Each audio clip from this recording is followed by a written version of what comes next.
Hare Nama Hare Nama eva kevalam Kalo nasteva nasteva nasteva gatiranyata.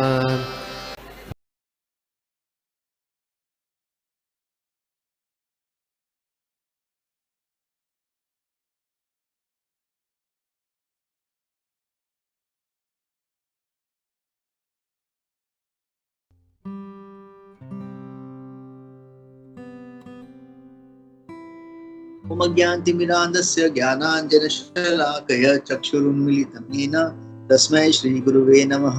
नमो विष्णुपादाय कृष्णप्रेष्ठाय भूतले श्रीमते भक्तिवेदान्त स्वामिनिति नामिने।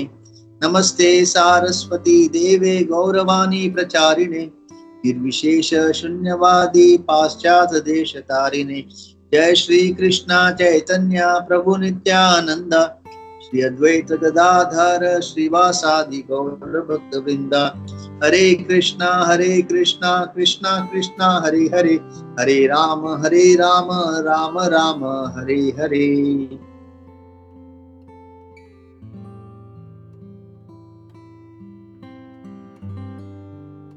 तो हरे कृष्णा। आज जो शनिवार, हर शनिवार को सायंकाल में भगवद गीता पे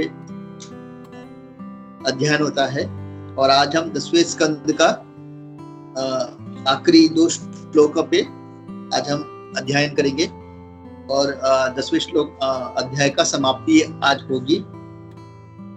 और शीर्षक भी अच्छा है, जो ऑपुलेंस, भगवान का जो ऐश्वर्य है, तो भगवान अर्जुन को अपने ऐश्वर्य के बारे में बता रहे हैं।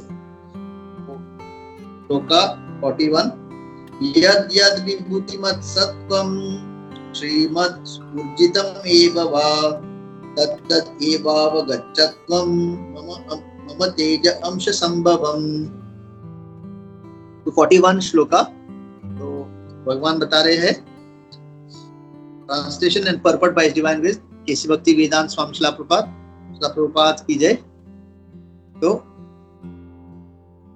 know that all opulence, beautiful and glorious creation spring from but a spark of my splendor. So, purport: any glorious or beautiful existence should be understood to be but a fragmental manifestation of Krishna's opulence, whether it be in the spiritual or material world. Anything extraordinarily opulent should be considered to represent Krishna's opulence. कम करोति वाचालं पंगुं लंघयते गिरिं यत्कृपातम् अहं वन्दे श्रीगुरु दीनतारिणं परमानंद माधवं श्री चैतन्य ईश्वरम। हरे कृष्णा। तो इस अध्याय में जो भगवान है अर्जुन को विभूति यानी अपना जो ऐश्वर्य जो है भगवान बताते हैं। और आखिर में फिर मतलब भगवान तो मतलब असीमित है, असम ऊर्ध्व, मतलब ना उनके लेवल की कोई नहीं है, उनसे बड़े कोई नहीं, असम ऊर्ध्व, मत्तः परतरम नान्यत। तो भगवान के मतलब समान, मतलब उनके ऊपर तो क्या, उनके समान भी कोई नहीं है। तो बताते बताते आखिर में अर्जुन को क्या बताते हैं कि जो भी इस भौतिक सृष्टि हो या आध्यात्मिक सृष्टि हो, जो भी तुमको दिखता है और तुमको अद्भुत लगता है, वो क्या है अर्जुन? वो केवल मेरा एक छोटा सा अंश। मतलब आप सोच सकते हैं, मतलब कभी कभी हम लोग इस भौतिक जगत में बहुत सारे वंडरफुल 7 वंडर्स ऑफ द, हमने सुना है ना, 7 वंडर्स ऑफ द वर्ल्ड, बहुत सारे लीनिंग टावर ऑफ पीजा, फिर यहाँ पे Taj Mahal, great wall of China. ऐसे जब हम छोटे थे हमको लगता था रे, मतलब ये तो जीवन में ये सारी चीजें एक बार देख लेनी चाहिए, क्योंकि बार बार हमको बताया जाता था 7 वंडर्स। तो लेकिन भगवत गीता में भगवान कह रहे हैं ये सारा जो तुम देख रहे हो और तुमको जो अद्भुत लग रहा है इस भौतिक जगत में, वो केवल एक छोटा सा मेरा अंश। तो वही सबसे इम्पोर्टेंट वही हमको समझ में आता है कि मतलब भगवान से बढ़कर कुछ भी नहीं है, छोटा सा कण। और हम तो मतलब इतना हम लोग अपने बारे में इतना सोचते हैं, लेकिन अगर सोचा जाए तो जब हमने सारा भगवद गीता का जब अध्ययन करते हैं और भगवान कौन है पता चलता है, तो हम मतलब हमारा अस्तित्व, मतलब अगर भगवान से परे अगर हम अपना अस्तित्व देखेंगे तो मतलब हम कुछ भी नहीं है। वही अगर हम भगवान से जुड़कर हमारा अस्तित्व बहुत कुछ है, क्योंकि भगवान अपने भक्तों को अपने से ज्यादा श्रेष्ठ मानते हैं। तो जब हम भगवान से जुड़ेंगे तो जो एकदम केवल इनसिग्निफिकेंट जीवा भी बहुत सिग्निफिकेंट हो जाता है। तो प्रभुपाद की कृपा है कि हम भगवान से वापस जुड़ने का प्रयास कर रहे हैं। तो know that all the plant are glorious spring of, तो केवल तो एक बार गौरांग प्रभु बता रहे थे कि एक बार वो जब ट्रेन में सफर कर रहे थे,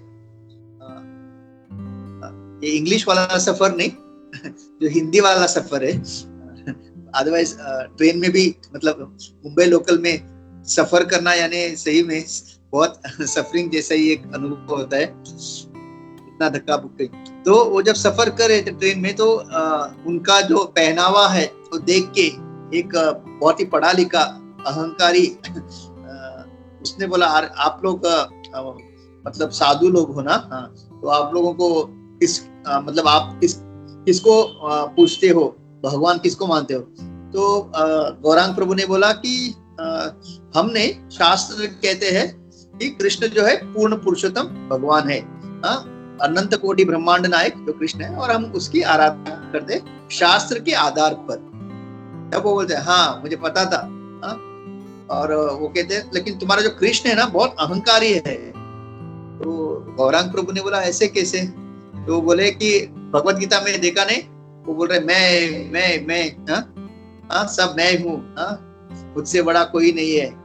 मतलब भगवत गीता में भगवान अपना जो है परिचय दे रहे हैं। भगवान अहंकार, अपना अहंकार, भगवान अहंकारी नहीं है, वो अपना परिचय दे रहे।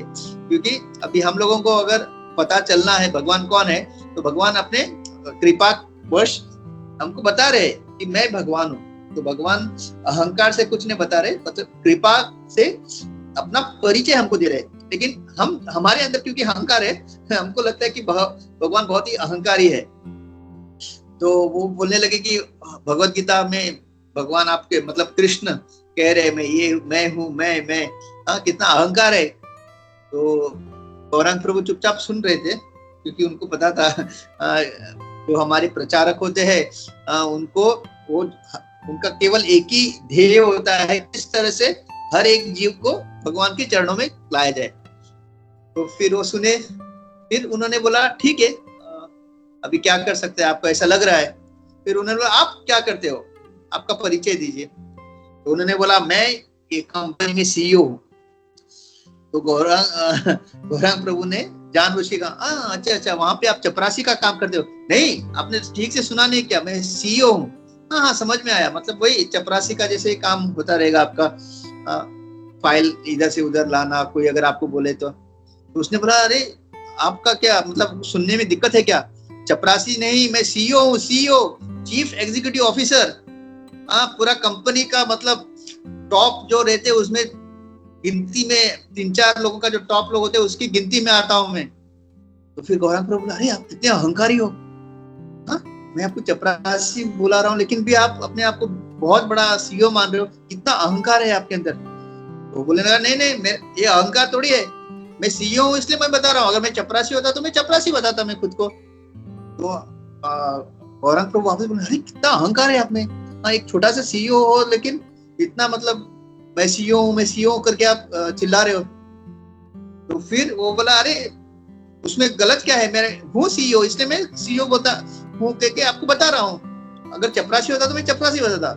तब गौरांग प्रभु ने कहा इसी तरह से अभी आप सीईओ हो इसलिए आप मतलब तन के बोल रहे हो कि मैं सीईओ हूँ, उसी तरह से भगवान जो है अनंत कोटि ब्रह्मांड नायक के मालिक है, स्वामी है। और हम सब लोग किसको ढूंढ रहे हैं? भगवान को ढूंढ रहे हैं। तो वो हम सब उनके बच्चे हैं, तो बच्चों को वापस उनके पास बुलाने के लिए अपना परिचय दे रहे हैं, वो अहंकार थोड़ी है। तब उसको समझ में आया। तो भगवान जब अपने आप को जब कहते हैं मत परतरम नाम, तो हमारे जैसा वो अहंकार नहीं, वो हम सबको बता रहे मेरे बच्चों, आप इधर उधर जो 33 कोटि देवी देवताओं के बीच में घूम रहे हो, परेशान हो रहे हो, और समाधान चाहते हो इस पूरे भौतिक जगत में, जितना भी आप कष्ट सह रहे हो, हर कोई कष्ट में है ना, इसलिए देवी देवता इधर उधर घूम रहे। तो भगवान अपने भगवत गीता के अर्जुन के माध्यम से, इस गीता के माध्यम से बता रहे, अरे बच्चों आपके पिता मैं हूँ। सर्व योनिषु कौन्तेय मूर्तयः संभवन्ति तासा ब्रह्म महद योनि अहम बीज प्रदप पिता। मैं आपका पिता हूँ। सर्व योनिषु, जितने भी योनियां है इस भौतिक जगत में हो, आध्यात्मिक जितने भी जीव है, उसका कौन पिता हूँ? मैं पिता हूँ। और फिर भगवान अपना जो परिचय दे रहे हैं हमको, मैं कौन हूँ, उसमें बिल्कुल अहंकार हमारे अंदर है, जिसके कारण हम इधर आए। अभी भी मानने के लिए तैयार नहीं अभी भी भगवान बनने का जो इच्छा, इसकी वजह से हम जब कृष्ण अपने परिचय देते तो हमको गुस्सा आता है। तो यहाँ पे बहुत सुंदर तरीके से भगवान बता रहे हैं कि जब, इसलिए हम कृष्ण भावनामृत में हमको हमेशा ये रहता है ना कि हम किस तरह से भगवान का अनुभव हर जगह करें।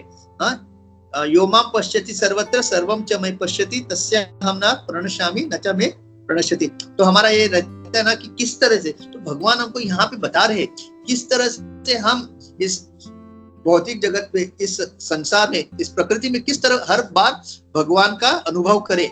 तो जब हम समुद्र की ओर जाते हैं तो हमको भगवान क्या कहते हैं, जो पानियों का जो पूरा in the I am the ocean. तो जब हम एक समंदर के पास जाते हैं और जब बड़ा विशाल सागर देखते हैं, तुरंत भगवान ने कहा था कि in water bodies I am the ocean. देखो उसी तरह जब हम सूर्य को देखते हैं, सुबह सुबह उठते ही सूर्य नमस्कार करते हैं, भगवान क्या कहते हैं, among the luminaries I am the sun. तो जैसे सूर्य को देखा, तुरंत भगवान कृष्ण का नक्षत्र में अहम शशि, चंद्रमा को जब हम देखते हैं तुरंत। तो इस तरह से भगवान हमारा कितना आसान कर रहे हैं। जब भी हम प्रकृति में, जब जैसे हम देखते हैं, हर चीज देखते हैं, हमको भगवान किस तरह से, भगवान का क्या कहते हैं, स्मरण हो, भगवान ने कितना अच्छी तरह से हमको बताया है। और हर चीज में जो कुछ भी एकदम श्रेष्ठ, हर चीज में, जैसे यहाँ पे भगवान बता रहे हर चीज में मैं कौन हूँ। जैसे हाथियों में मैं ऐरावत, मुनियों में भृगु मुनि, अमंग द कमांडर स्कंद या कार्तिकेय। तो भगवान एक्चुअली मतलब अगर हमको लगता है कि ये कोई मतलब किसी चीज में कोई सबसे ऊंचा ये है, तो उसी तरह से भगवान बता रहे। इससे हमको भगवान क्या बता रहे कि आई एम द, मतलब कोई अगर परफेक्ट है, द बेस्ट है, केवल और केवल भगवान है। तो हम यहाँ के जो भी सबसे अच्छे है, जो तुलना करते हैं, जैसे उसके बारे में हमने देखा कोई ये सबसे अच्छा है किसी चीज में, तो तुरंत हमको भगवान का स्मरण होना चाहिए। जैसे कोई किसी को क्रिकेट खेलना बहुत अच्छा लगता है, तो अगर कोई किसी का, सब लोगों ने मिलके डिसाइड किया, तो in cricket Sachin Tendulkar is the best batsman ever, तुरंत हमको याद आना। अगर इस भौतिक जगत में, इस क्रिकेट में अगर सचिन तेंदुलकर सबसे बेस्ट है, तो अगर कृष्ण भगवान अगर क्रिकेट खेलेंगे तो वही, मतलब उनसे और कोई ज्यादा श्रेष्ठ नहीं होगा। मतलब इस तरह से हमारा चिंतन होना चाहिए। तो इसलिए भगवान ये करते। तो और फिर बताते फिर भगवान क्या बोलते हैं नेक्स्ट श्लोका में 42 में, अथवा बहुने तेना ज्ञातेन तवार्जुन दृष्टव्यामहम इदं कृष्णम एकांशेन स्थितो जगत्। तो but what is there, Arjuna, for all this detailed knowledge? With a single fragment of myself, I pervade and support the entire universe. देखिए भगवान का क्या विभूति है। तो ब्रह्मा जी भी इसकी पुष्टि करते हैं ना, यस्येक निश्वसित कालमतावलंब्य जीवन्ति लोम विलजा जगतंडनाथाः विष्णुर्महान् से यस्य कला विशेषो गोविंदम आदि पुरुषम तमहम भजामि। तो ये जो पूरा क्रिएशन है, हमको पता है ना, ब्रह्मा जी का जो ये पूरा क्रिएशन है, ट्रिलियंस एंड ट्रिलियंस अगर हम कैलकुलेट करेंगे, इतना तो ट्रिलियंस साल हो जाते हैं। और ये भगवान का एक श्वास है। हम लोग दिन में कितना श्वास लेते हैं, अभी मैं बात कर रहा हूँ, पता नहीं मैंने कितने श्वास लिए हैं। और ये भगवान का यशेक निश्वसित कालम अतावलम्य, जब, और वो भी जो विष्णु, महाविष्णु, जिनके छिद्र से सारे ब्रह्मांड निकलते हैं, वो तो भगवान की कला कला कला, मतलब एकदम भगवान के अंश के तो उनका एक श्वास जो है पूरा अपना सृष्टि का काल अवधि है।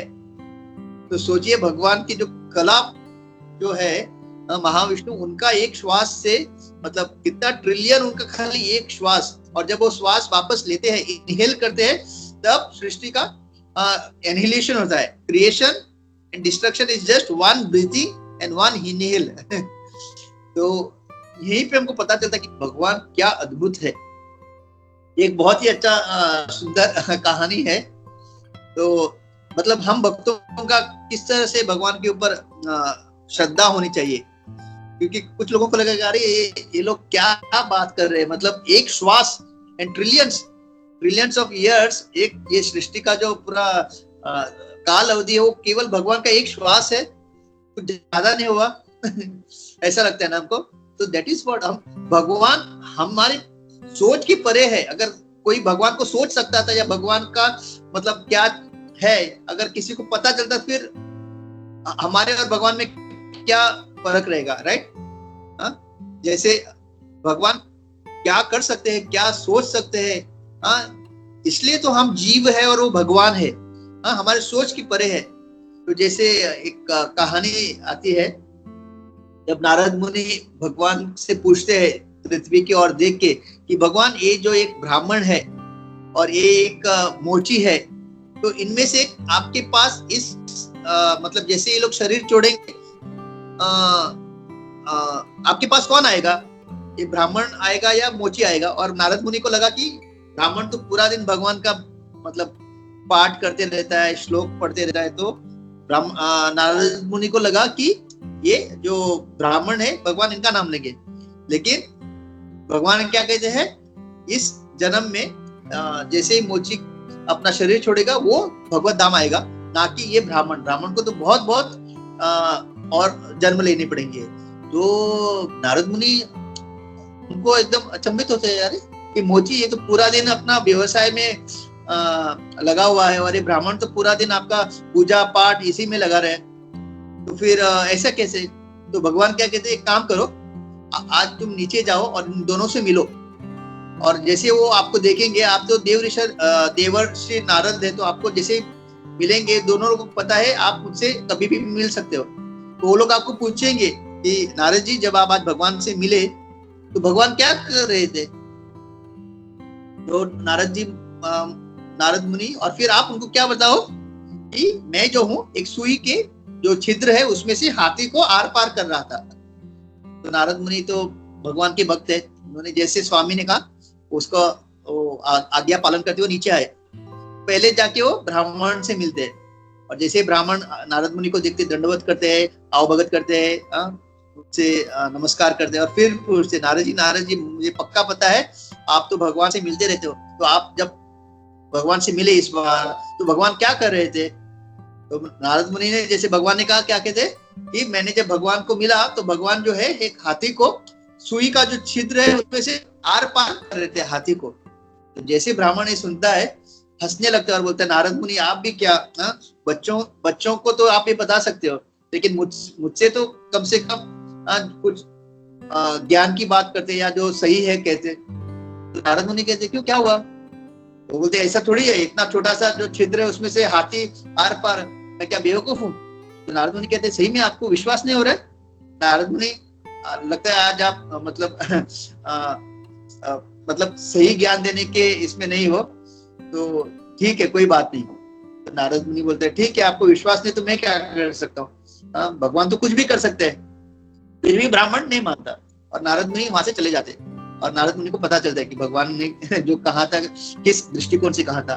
फिर वो मोची के पास जाते और फिर मोची वही नारद मुनि को देख के वही दंडवत करता है, उनको प्रणाम करता है और बहुत मतलब हृदय से कृतज्ञ होके कहते कि नारद मुनि आप इतने महान संत देव ऋषि और आप मुझे आपका दर्शन दे रहे हो, और कृपा करके आप मुझे बताइए, आप तो भगवान से मिलते ही रहते हो, मतलब इतने शुद्ध भक्त हो, भगवान का दर्शन तो आपको होते रहता है, कि आप जब इस बार भगवान को मिले थे तो भगवान क्या कर रहे थे?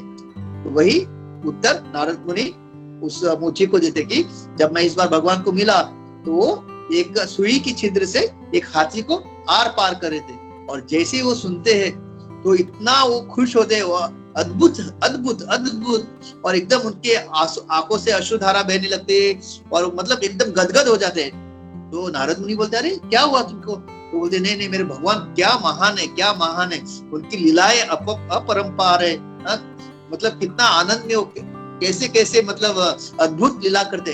तो नारद मुनि कहते मुझे तुमको सही में लग रहा है, ऐसे हो सकता है क्या? एक छोटा सा सुई का जो छिद्र थे और हाथी इतना विशाल, उसमें से थोड़ी आर पार कर सकते, मैं तो ऐसे ही मजाक कर रहा था। तो बोलते नहीं नहीं नहीं, आप मजाक नहीं कर सकते हो, मतलब आप तो संत हो, आप कभी भी जो के प्रति मतलब जो ज्ञान है वही देते हो, और हमारे भगवान तो मतलब वो तो कुछ भी कर सकते हैं, कुछ भी कर सकते हैं। और नारद मुनि भी एकदम अचंभित हो जाते हैं, मतलब उनको लगा कि ब्राह्मण है, मतलब पूरा ज्ञानी है, पूरा श्रद्धा है, लेकिन पता चलता है कि उससे ज्यादा श्रद्धा तो इस मोची में, मतलब सही भक्ति तो ये कर रहा है। और फिर वो बताते हैं कि इतना बड़ा पीपल का जो झाड़ होता है, बैनियन ट्री, वो इतना विशाल जो वृक्ष है, वो बताते हैं नारद मुनि को, मतलब उनको क्यों भगवान का इस लीला में कोई भी संदेह नहीं है। तो बोलते इतना छोटा सा वो एक जो सीड है, वो जो सीड है, उसमें भगवान इतना विशाल जो वृक्ष छिपाया है, मतलब वो कैसे विशाल वृक्ष होता है। तो ये छिद्र से हाथी को पार करना भगवान के लिए क्या बड़ी बात है। और तब मतलब नारद मुनि भी मतलब को पता चलता है कि भगवान ने क्यों ऐसा कहा था। तो ये होता है, मतलब वही अर्जुन को भगवान बता रहे कि अर्जुन मैं तुम्हें क्या क्या बताऊं बताने के लिए, मतलब अगर मैं मतलब ऐसा मेरा क्या कहते हैं ऐश्वर्य है कि मतलब ना उसका अंत है ना शुरुआत है।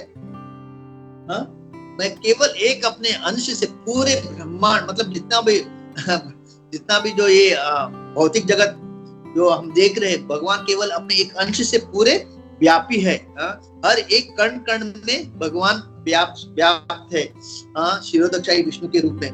तो इस तरह से तो भगवान का ये मतलब ऐसा ऐश्वर्य है, और वही भगवान लेकिन अपने भक्तों को मतलब अपने भक्तों को आसानी से मिलते हैं। There is a mission that regularly propounds that the worship of any। यार यहाँ पे प्रभुपाद बहुत अच्छा तात्पर्य में लिखते हैं, इसलिए हमको बहुत बहुत जरूरी है कि पता करना कि एक्चुअल हम किसकी आराधना करें। शिव जी भी कहते हैं विष्णु आराधनम परम। क्योंकि प्रभुपाद यहाँ पे लिखते हैं कि हम लोग जो इस भौतिक जगत में इतना हम भोग विलास में है कि हम देवी देवताओं के पास जाके अपनी भोग की इच्छा करते हैं, वो उसकी पूर्ति करते हैं, और हम फिर बोलते नहीं यही भगवान है, क्यों? क्योंकि इन्होंने हमारा इच्छा पूरी करी।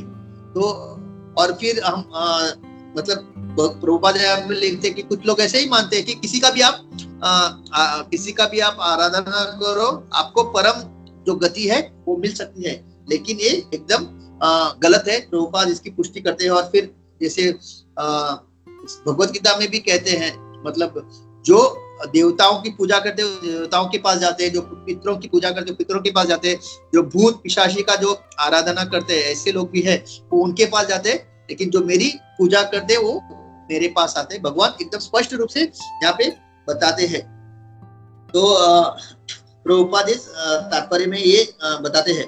और फिर in the Padma Purana it is said that one who considers Supreme Lord in the same category with demigods, be they Brahma or Shiva, becomes once atheist। और प्रभुपाद देव भी मतलब कहते हैं कि पाषंडी, अगर भगवान को कोई एकदम देवी देवताओं के स्तर पे अगर कोई देखता है तो वो पाषंडी है। And devotional service and worship of Krishna is very clearly indicated। और हम जानते हैं जो गोवर्धन लीला जो भगवान ने एक पूरी रची थी, एक तरह से ये हमको एक इंडिकेशन था कि जब मेरे शुद्ध भक्त जो है उनको मेरे अलावा किसी और की पूजा करने की जरूरत नहीं है। हम सबकी सम्मान करते हैं देवी देवताओं का, लेकिन ये जानते हुए कि देवी देवताओं का स्तर क्या है और भगवान श्री कृष्ण का स्तर क्या है, ये बहुत इंपॉर्टेंट है। हम लोग ऐसे नहीं कर सकते किसी को भी मतलब हर किसी को एक ही लेवल पे। तो फिर प्रभुपाद कहते हैं दैट इज एथिस्ट यानी पैशनडी या नास्तिक।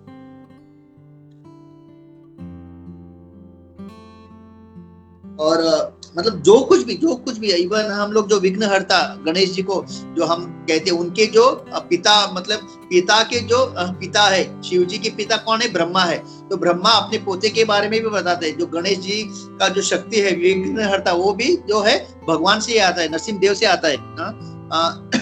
ब्रह्म संहिता में खुद उनके जो दादाजी है ब्रह्मा जी, वो इसकी पुष्टि करते हैं। तो इस 2 श्लोका में हमको वही पता चलता है कि मतलब भगवान अपना सारा जो ऐश्वर्य बताते हैं, फिर अर्जुन को बताते हैं कि अर्जुन तो उनका बहुत ही प्रिय भक्त है। तो एक्चुअली वो अर्जुन के द्वारा हमको बताना चाह रहे थे, और फिर अर्जुन को बताते कि इसका कोई अंत नहीं है, मेरे जो ऐश्वर्य का कोई अंत नहीं है। मैं कितना भी बताऊं, लेकिन इतना ही समझ लो कि जो भी तुम अद्भुत या कुछ देख रहे हो यहाँ पे, वो मेरा ही एक जस्ट एक छोटा सा एक अंश है। तो ये है हमारे भगवान, इतने मतलब अनलिमिटेड, उनका मतलब ऐश्वर्य का क्या कहे। और ये पूरा जो सृष्टि उन्होंने इतनी अच्छी तरह से बनाई है, हम भले ही उनसे वेश करके आए, उनके जैसे बनने का हमने इच्छा किया, फिर भी इतने करुणामयी है कि यहाँ पे जो कुछ हमारे लिए व्यवस्था चाहिए, इस शरीर को स्वस्थ रखने के लिए, अच्छी तरह से रखने के लिए जो कुछ चाहिए भगवान ने पूर्ण मात्रा से दी है। ये हमारा मतलब मूर्खता है कि हम इसका शोषण कर रहे हैं और फिर कह रहे हैं कि प्रभुपाद कहते हैं इस दुनिया में किसी चीज की कमी नहीं है। लोग बोलते हैं ना ये इसकी कमी है, उसकी कमी है। नहीं, हर चीज भगवान ने जितना मात्रा में चाहिए उतना हमको दिया है, कि हम उसका शोषण कर रहे हैं। हम कृतज्ञ भी नहीं है, we are ungrateful, because we are ungrateful. हम इसका शोषण कर रहे, एक्सप्लॉइट कर रहे हैं। इसके वजह से ये पूरा जो कमियां हमको दिख रही है हमारे अंदर, हम इस भौतिक जगत में ये सारा मतलब जो ये वॉर हो रहे, मतलब हर चीज का जो मतलब, क्योंकि हमको लग रहा है कि अभी ये भी आगे चल के पानी का भी समस्या होगा, ये समस्या वो समस्या। एक्चुअली वो समस्या नहीं है, उसको हम खड़ा कर रहे हैं समस्या। लेकिन भगवान ने जो है अपनी तरफ से हर चीज को हर मात्रा में जितना चाहिए वो हमारे लिए यहाँ पे रखा हुआ है। और अभी आगे चल के मतलब जैसे जैसे कलयुग बढ़ेगा, धीरे धीरे बहुत हम अपने ज्ञान ना होने का कारण और भगवान से विमुख होने के कारण खुद ही अपने जो कहते हैं ना पैर पे कुल्हाड़ी मारने की तरह इसका शोषण करेंगे, और आगे चल के हम खुद को मतलब हम खुद होके अपने आप को समस्या में डालेंगे। तो मैं यहाँ पे रुकता हूँ। हरे कृष्णा, बहुत बहुत धन्यवाद। और भक्तों का अगर कोई टिप्पणी है या कोई ऐड करना है, प्लीज आप ऐड कीजिए। श्रीमद् भगवद गीता की जय, जगत गुरु श्रील प्रभुपाद की जय, कृष्णचंद्र भगवान की जय। Thank you very much Prabhu. Quickly सभी भक्तों से अनुरोध है, कोई क्वेश्चन है तो ले सकते हैं। हरे कृष्णा।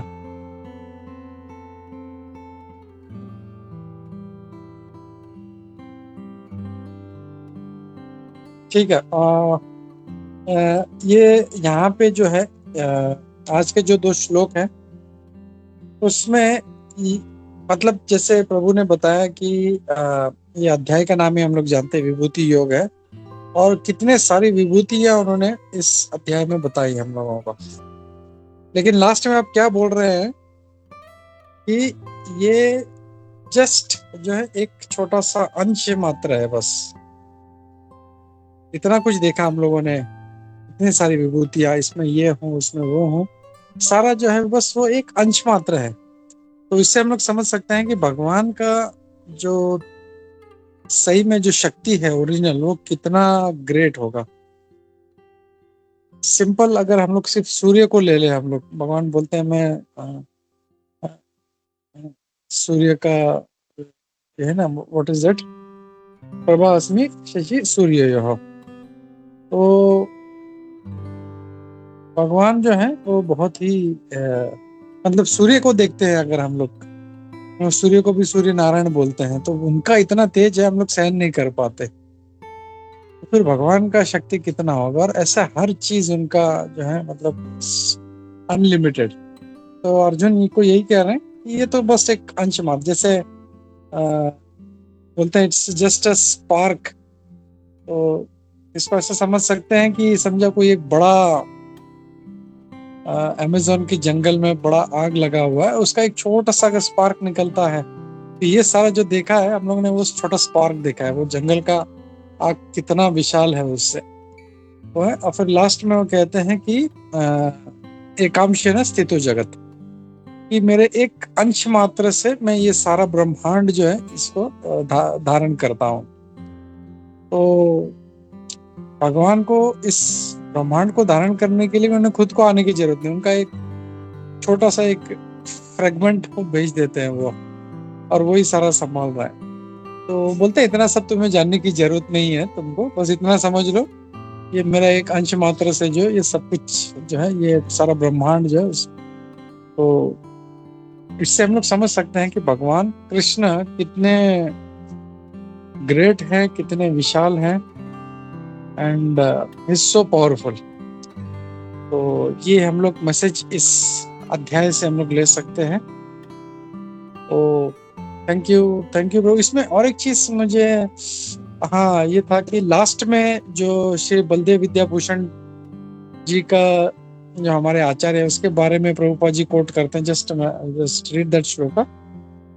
वो कहते हैं यत् शक्ति लेशात् सूर्यादि भवन्ति अति उग्र तेजसः यद अंशेन धृतम विश्वम स कृष्ण दशमे अरियते। इसमें कहते हैं कि from Lord Krishna's potent energy even the powerful sun gets its power, and by Krishna's partial expansion the whole world is maintained। तो श्री विश्वनाथ चक्रवर्ती ठाकुर महाराज भी इसी बात को हाईलाइट करते हैं, और श्रील प्रभुपाद जी हमारे लिए वो यहाँ पे कोट करते हैं। So thank you Prabhu. Hare Krishna.